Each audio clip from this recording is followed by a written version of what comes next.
In this video, we are going to be taking a look at stoichiometry. Stoichiometry is when we used our balanced equations in conjunction with our mole calculations to figure out a missing amount of moles or grams of a substance. So, few things to remember. We're going to be using the balanced equation and our mole conversions. It's going to be very important to clearly label all of our substances.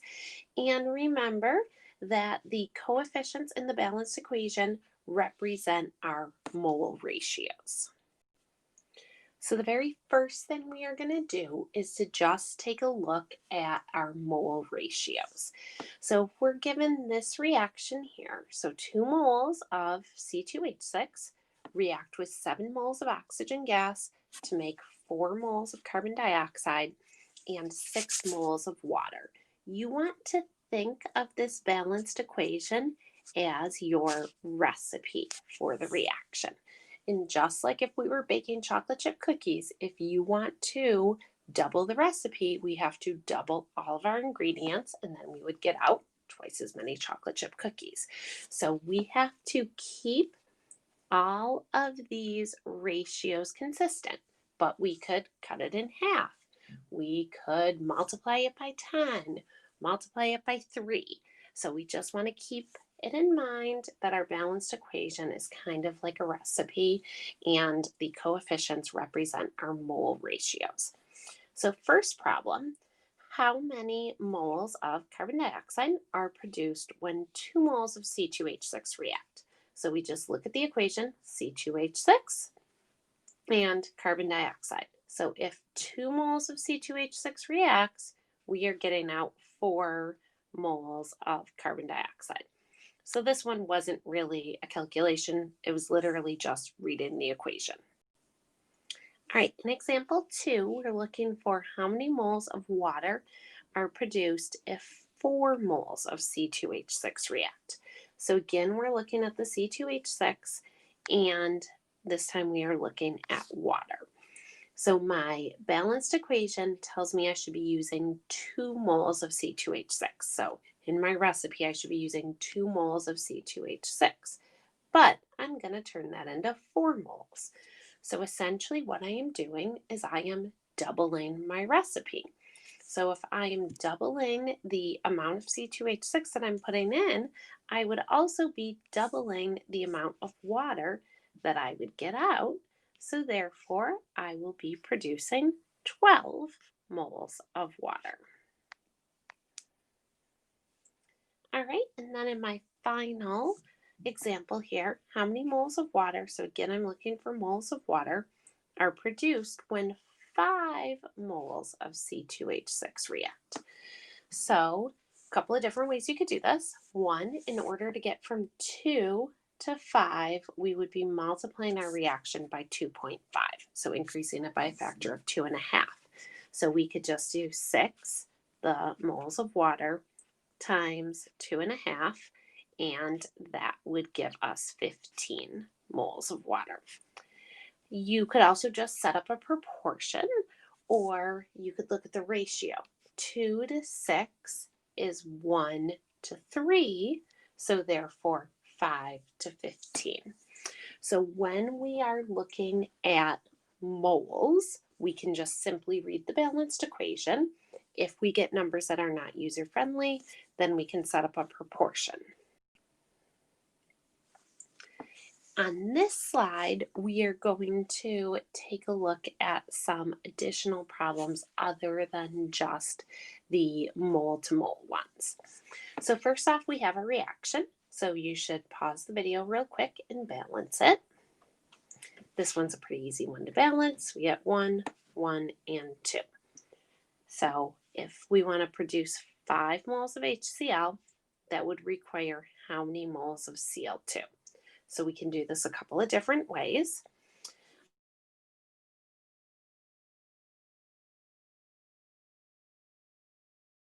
So you would have blank to 5, so it would be 2.5 moles of Cl2. All right, a different way you could have done that you're changing HCl from 2 to 5, so you're increasing that by a factor of 2.5. So then the Cl2 would also increase by a factor of 2.5. Or you could set up a proportion. All right, on number 2, this one's going to be harder. I have 55 grams of HCl and I'm looking for moles of H2. The balanced equation only gives me my mole ratios. So these grams of HCl aren't really doing anything for me at the minute. I need to take those grams of HCl and turn them into moles of HCl. So this is so 1 mole of HCl is equal to 36.5 grams because hydrogen has a mass of 1, chlorine is 35.5. So that would get rid of my grams of HCl, giving me moles of HCl. So now I could just set up a ratio or look at the equation, or I could just continue with my dimensional analysis. Right now I have moles of HCl. So I would need to put moles of HCl in the denominator, and I would need to put moles of H2 in the numerator. So this step here is new. We get rid of the thing that we started with and we switch to moles of the substance that we're looking for. We get these numbers from the balanced equation. So I put a 2 there and a 1 there. So again, you use the numbers from the balanced equation. That would cancel out moles of HCl, leaving me with moles of H2. If I had wanted, say, grams of H2, then I would add in another parentheses. Once we put that into our calculator, we get 0.75 moles of H2. Okay, last example here. We are starting with 20 liters of H2. And we need to eventually get to grams of HCl. So first thing I need to do is to get rid of liters of H2. So in order to do that, I'm going to do 1 mole of any gas, H2 is a gas, is equal to 22.4 liters if we are at STP. So liters cancel. Right now I have moles of H2. So I want to get rid of moles of H2. So I would do 1 mole of H2 is equal to blank moles of HCl. Again, these numbers come from the balanced equation. So since there was a 1 in front of H,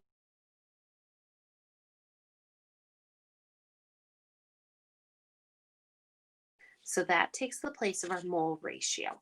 Essentially, we have however many moles of H2, and then we would need to double it to get moles of HCl because they are in a 1 to 2 ratio. Then we need to get rid of moles of HCl and turn that into grams of HCl.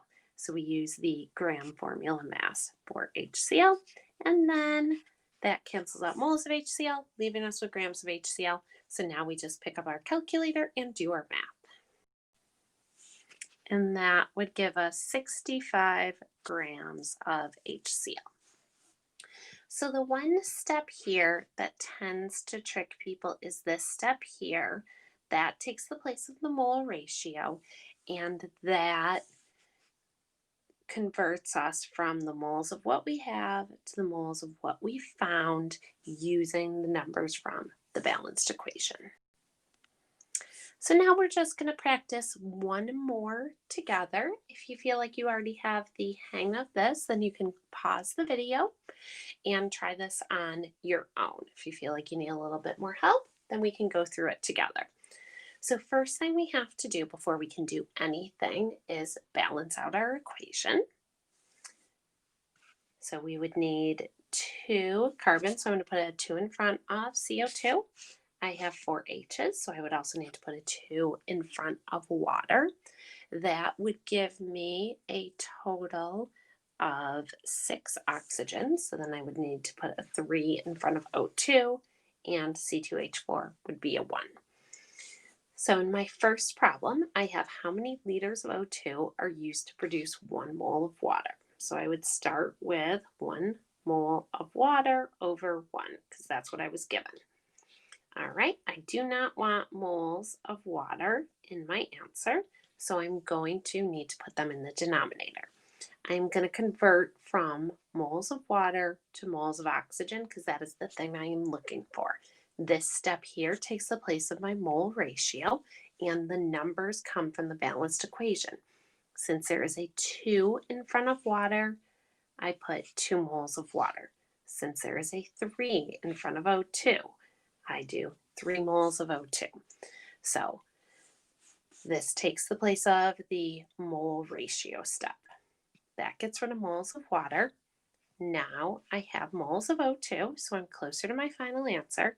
I need to get rid of moles of O2 and turn that into liters. This is assuming that we are at STP. All right, that gives me liters of O2. So now I just pick up my calculator and do my math. That gives me 33.6, but with significant figures, I would want 34 liters. All right, question number 2. How many molecules of CO2 are produced when 9 liters of O2 is consumed? So we take what we're given, 9 liters of O2, put that over 1. All right, we want to get rid of liters of O2. So we will use the fact that 1 mole of any gas, as long as we are at STP, has a volume of 22.4 liters. And by the way, I should have in these problems said we were at STP. All right, that gets rid of liters of O2, leaving me with moles of O2. So this is the mole ratio step. I switch from moles of O2 to moles of CO2 using the numbers from the balanced equation. So there's a 3 in front of O2, so I do 3 moles of O2 corresponds to 2 moles of CO2. So that gets rid of moles of O2. Now I just need to get rid of moles of CO2 and find molecules. So I use 1 mole is equal to 6.02 times 10 to the 23rd molecules. So that would give me molecules of CO2. Now I just need to put everything into the calculator. All right, that gives me 1.61, because I want 3 significant figures, times 10 to the 23rd molecules. All right, last one. We have how many liters of C2H4 are needed to produce 50 grams of CO2. So we start with 50 grams of carbon dioxide over 1. First thing we want to do is to eliminate grams of carbon dioxide. So we use the fact that 1 mole of anything is equal to its mass off of the periodic table. Carbon dioxide has a mass of 44. So 1 carbon is 12, 2 oxygens is 32, 12 plus 32 is 44. So that would give us moles of CO2. Next is our mole ratio step. So this is where we switch from moles of carbon dioxide to moles of C2H4. I know that moles of carbon dioxide have to go in the denominator so that they cancel. These numbers come from the balanced equation. So since there's a 2 in front of CO2, I put a 2 with CO2. Since there's a 1 in front of C2H4, I put a 1 there. So I switch from moles of CO2 to moles of C2H4. Now I need to get rid of moles of C2H4 and turn that into liters. So I use the fact that 1 mole of a gas would occupy 22.4 liters as long as we're at STP. So now I have liters of C2H4. So now I just need to pick up my calculator and do the math. And that gives me 12.7 grams, or sorry, 12.7 liters of C2H4.